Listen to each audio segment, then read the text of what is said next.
வணக்கம் நேர்களே. கல்வியை பற்றி பேசிகிட்டு இருந்தோம். குழந்தைங்களுக்கு வந்து கணக்கு எப்படி சொல்லிக் கொடுக்கலாம், ரீடிங் எப்படி சொல்லிக் கொடுக்கலான்றதெல்லாம் நம்ம வந்து இந்த பகுதியில் தொடர்ந்து பார்த்துட்ருக்கோம். ஸோ இப்போ வந்து ஒரு குழந்தை வந்து ஃபெயில் ஆகிறது, பாஸ் ஆகிறதெல்லாம் வந்து நம்ம வந்து பெருசாக எடுத்துக்கிறோம். அந்த குழந்தைய வந்து நம்ம பனிஷ் பண்ணுறோம், ஒரு சில சமயம் எக்ஸ்ட்ரா டியூஷன் அனுப்புகிறோம். எப்போவுமே நம்ம புரிஞ்சுக்க வேண்டியது ஒரு பேலன்ஸ். அந்த பேலன்ஸ் இருந்தால் தான் குழந்தைக்கு வந்து கல்விங்கிறது ஒரு முழு அனுபவமாக போய் சேரும். நிறைய டைம்ஸ் இப்போ என்ன ஆயிடுச்சுன்னா, ஸ்கூல்ஸே வந்து மார்னிங்லேருந்து நைட் வரைக்கும் குழந்தைங்களை ஸ்கூலில் வச்சுட்டு அதுக்கப்புறமும் நம்ம டியூஷனுக்கு அனுப்பிச்சி விட்டு அவங்களுக்கு வந்து விளையாட்டு, மற்றபடி ஃபேமிலியோட மிக்ஸ் ஆகிறதுக்கு உண்டான டைமு, ஃப்ரெண்ட்ஸோட விளையாடுறதுக்கு உண்டான டைம்லாம் கிரியேட் பண்ணாதனாலேயே குழந்தைங்களுக்கு வந்து நிறைய மன அழுத்தமும் இருக்குது, கல்வி வந்து சரியானபடி அவங்களுக்கு ஏறாமையும் இருக்குது. ஸோ இந்த பகுதியை வந்து நிறைய டீச்சர்ஸுமே பார்க்குறீங்க அப்படின்றது எனக்கு தெரியும். உங்களோட கேள்விகளுக்கு உண்டான பதில் தான் இன்னைக்கு நான் கொடுக்க விருப்பப்படுறேன். நீங்க ஒரு 30 சில்ட்ரன் வந்து பாக்குறீங்க. பேரண்ட்ஸும் வந்து உங்ககிட்ட நிறைய எதிர்பார்ப்புகள் வச்சிருக்காங்க. பட் நீங்க டீச்சிங் அப்படிங்கிறது ஒரு நம்பிக்கையை வந்து வளர்த்தக்கூடிய உறவுங்கிறது புரிஞ்சுக்குங்க. ஒரு குழந்தைக்கு வந்து உங்களை ரொம்ப பிடிச்சிருச்சு அப்படின்னா அந்த சப்ஜெக்ட் எவ்வளோ கஷ்டமானதா இருந்தாலும் சரி அவங்க வந்து கண்டிப்பா படிப்பாங்க. அதே சமயத்துல பேரண்ட்ஸுமே பார்த்தீங்கன்னா ஒரு சப்ஜெக்டை பத்தியோ ஒரு டீச்சரை பத்தியோ நீங்க வீட்டில் பேசுறதை வச்சு அந்த குழந்தை அந்த விஷயத்துல இன்ட்ரெஸ்ட் அதிகப்படுத்தும் இல்லை குறைச்சிக்கும். ஸோ அதனால வந்து அட்மாஸ்பியர் அப்படிங்கிறது எப்பவுமே ரொம்ப இம்பார்ட்டன்ட். ஸ்கூல்லையும் சரி வீட்லயும் சரி அந்த டீச்சர் அண்ட் சப்ஜெக்டுக்கு உண்டான ஒரு மெசேஜ் குழந்தைக்கு போய் சேரக்கூடிய மெசேஜஸ் வந்து ரொம்ப பாசிட்டிவா இருந்தது அப்படின்னா லாங் டேர்ம்ல அவங்க அதை வந்து நல்லபடியா யூஸ் பண்ணிப்பாங்க. ஸோ இதனால ஃபர்ஸ்ட் லெவல்ல ஆஸ் அ பேரண்ட் நீங்க வந்து ஒரு சப்ஜெக்ட் சொல்லி கொடுக்கறதுக்கு முன்னால கண்ணு அங்க இந்த மிஸ் இருப்பாங்க, அவங்க வந்து நல்லா சொல்லி கொடுப்பாங்க அப்படிங்கிற லெவல்ல வந்து சைல்டை மோட்டிவேட் பண்ணி அனுப்பிச்சு விடுங்க. சின்ன சின்ன விஷயங்கள் நெகட்டிவா ஆனா கூட, இப்ப மிஸ் வந்து என்ன கேட்காம திட்டாங்க, மிஸ் என்ன இது பண்ணாங்க அப்படின்னு சொன்னா கூட அந்த சிச்சுவேஷனை சைல்டோட டிஸ்கஸ் பண்ணுங்க. யார் என்ன பண்ணாங்க, மிஸ் அதுக்கு என்ன சொன்னாங்க அப்படின்னு சொல்லும் போது அந்த சைல்டுமே வந்து ஓ இந்த சிச்சுவேஷன்ல ரெண்டு சைட்லயுமே மிஸ்டேக் இருந்தது அப்படிங்கறத புரிஞ்சுப்பாங்க. நிறைய டைம் என்ன ஆயிடுதா, மிஸ் அந்த சைல்டை திட்டினாங்க அப்படின்ன உடனே உங்க மிஸ் அப்படிதான் அப்படின்னு நீங்க சொல்லிட்டீங்க அப்படின்னா ஓ மிஸ்ஸுக்கு ஒன்றும் தெரியாது அப்படின்ற லெவல்ல நம்மளே வந்து சைல்டை வந்து வேற மாதிரி நெகட்டிவா ப்ரிப்பேர் பண்ணிடுவோம். அந்த சைல்டு வந்து மிஸ்ஸுக்கு தான் ஒன்றும் தெரியாது அப்படின்னு சொல்லி அந்த சப்ஜெக்ட்ல வந்து கவனம் செலுத்துறத குறைச்சிருவாங்க. ரெண்டாவது விஷயம், புக்ஸ் இப்போ சம்மர்லேயே கொடுத்துட்றாங்க. நீங்க வீட்லயே முதல்லயே நிறைய சொல்லி கொடுத்துட்டீங்க அப்படின்னா சைல்டு ஸ்கூலுக்கு போகும்போது கவனிச்சு படிக்க மாட்டாங்க. நீங்க வந்து ஒரு சப்ஜெக்ட் இங்க பாத்தீங்க, இப்போ ஒரு பிளான்ட் சப்ஜெக்ட் பார்த்து பிளான்ட்ஸ் பத்தி ஒரு சாப்டர் இருக்கு அப்படின்னா நீங்க அது பிராக்டிக்கலா விதைகள் போட்டு அந்த குழந்தைய வந்து எக்ஸ்பெரிமெண்ட்ஸ் எல்லாம் செய்ய வைக்கலாமே வெளியே இருக்கிறதெல்லாம் நீங்க நெட்ரு பண்ணி மனப்பாடம் பண்ணி ஆன்சர்ஸ் எல்லாம் சொல்லிட்டீங்கன்னா இந்த குழந்தை கிளாஸுக்கு போகும்போது மிஸ் வந்து தப்பா சொல்லி கொடுத்துட்டாங்க, மிஸ்ஸுக்கு சரியா தெரியல, இல்லைன்னா கிளாஸ்ல கவனிக்காம இருக்கு கொஞ்சம் அதிகமாயிடும். சோ இதுவே வந்து ஒரு நெகட்டிவான ஹேபிட் ஆயிடும்.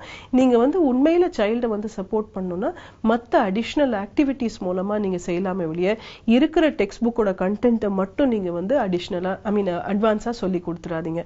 இந்த மாதிரி பண்ணிட்டா சைல்டுக்கு வந்து லேர்னிங் மோட்டிவேஷன் ரொம்பவே குறைஞ்சிரும். நெக்ஸ்ட் வந்து டியூஷன். இந்த டியூஷன் அப்படின்றது நாலாம் சின்ன வயசுல வந்து யாரு டியூஷனுக்கு போவாங்கன்னா படிப்பை ஏறாதவங்க மட்டும்தான் டியூஷன் போய் பாஸ் ஆகிறதுக்கு போவாங்க. இப்போ வந்து டியூஷன் வந்து ஒரு ஃபேன்சியான ஒரு விஷயம் ஆயிடுச்சு. குழந்தை வந்து அந்த பாவமூட்டை ஸ்கூல் பேக்கை வந்து தூக்கிட்டு ஈவினிங் ஃபுல்லா ஒரு சில சமயம் எல்கேஜி குழந்தை கூட 9 o'clock 10 o'clock வரைக்கும் டியூஷன்ல உட்காந்து ஹேண்ட் ரைட்டிங் எழுதிட்டு இருக்காங்க. இல்லைன்னா அந்த டியூஷன் ஹோம்ஒர்க் மிஸ் கொடுத்துருக்காங்கன்னு டியூஷன் ஹோம்ஒர்க்கும் பண்றாங்க. எப்பவுமே புரிஞ்சுக்குங்க, அகடமிக்கா ஒரு சைல்டுக்கு எக்ஸலன்ஸ் வரணும், ஒரு சைல்டு நல்லா பெர்ஃபார்ம் பண்ணணும் அப்படின்னா அந்த பேலன்ஸ்ன்ற வார்த்தையை நான் சொன்னேன். ஸோ அதனால ஒரு நாள் ஃபுல்லா அவங்க படிச்சுட்டு இருந்தாங்கன்னா அந்த பிரெயினால அதே விஷயத்த ஆர்வமா செய்ய முடியாது. ஸோ எவ்வளவு முடியுமோ டியூஷன் நீங்க வந்து அவாய்ட் பண்றது ரொம்ப அவசியம். இங்கதான் பெற்றோர்கள் என்ன சொல்லுவாங்க, நான் வந்து தமிழ் மீடியத்துல படிச்சேன் மேம், எனக்கு இங்கிலீஷ் சொல்லித்தர தெரியல, நான் வந்து ஸ்டேட் போர்டில் படிச்சேன், எனக்கு சிபிஎஸ்இ சொல்லித்தர தெரியல. இதெல்லாம் நீங்க எதுவுமே வந்து பயப்பட வேண்டாம். ஃபர்ஸ்ட் நீங்க வந்து வீட்டுல வந்து நல்ல அட்மாஸ்பியர், படிக்கிறதுக்கு உண்டான நல்ல அட்மாஸ்பியர் கிரியேட் பண்ணீங்கனாலே குழந்தைங்களா வந்து தானா வந்து படிச்சு புரிஞ்சுக்கிறதுக்கு உண்டான ஸ்டெப்ஸ் வந்து நீங்க எடுக்கலாம்.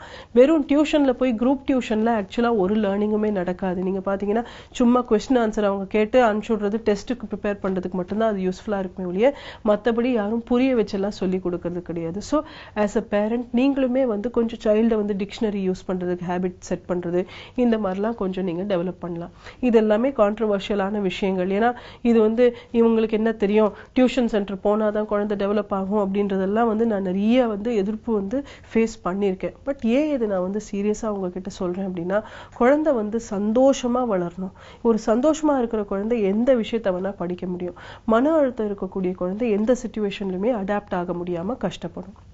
மோஸ்ட் இம்பார்ட்டன்ட் நீங்கள் கொடுக்கக்கூடிய சப்ஜெக்ட்ஸை வந்து எவ்வளோ முடியுமோ ரியல் லைஃப்பில் மேட்ச் பண்ணுங்கள். இப்போ சோஷியல் ஸ்டடீஸே படிக்கிறாங்க அப்படின்னா அதில் வந்து ஏதோ ஒரு சாப்டரில் வந்து இந்த ஸ்டோன்ஸ் பற்றி இருக்குது, இல்லை ஹிஸ்ட்ரியில் வந்து ஏதோ ஒரு ஊர் பற்றி இருக்குன்னா உங்களோட ஊரில் இருக்கக்கூடிய ஹிஸ்டாரிக்கல் விஷயத்தை கூட நீங்கள் எக்ஸ்பிளைன் பண்ணலாம்.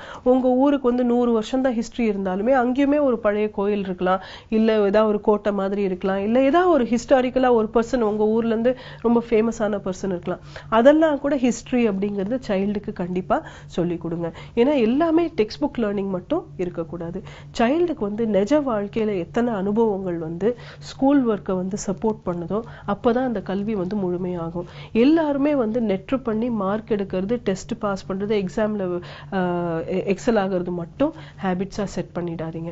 இந்த மாதிரி நம்ம கல்வியை வந்து வெறும் ஒரு டெக்ஸ்ட் புக்கு லிமிட் பண்ணிட்டோம் அப்படின்னா சைல்டு வந்து லைஃப் ஸ்கில்ஸ் டெவலப் ஆகாம ஒரு லாங் டேர்ம் திங்கிங் இல்லாம வெறும் அந்த டெஸ்ட் பாஸ் பண்ணணும், எஸ்கேப் லேர்னிங் அப்படின்ற லெவலுக்கு போயிடுவாங்க. ஸோ ஆஸ் அ பேரண்ட் எவ்வளோ முடியுமோ வீட்டில் ஒரு நல்ல அட்மாஸ்பியர் கிரியேட் பண்ணிடுங்க. அண்ட் மோர் இம்பார்ட்டன்ட் லைஃப்ல இருக்கக்கூடிய விஷயங்களை வந்து அப்ளை பண்ணி அவங்க வந்து புக்ல இருக்கிறதும் லைஃப்ல இருக்கிறதையும் மேட்ச் பண்ணி லேர்ன் பண்றதுக்கு உண்டான வாய்ப்புகள் ஏற்படுத்தி கொடுங்க.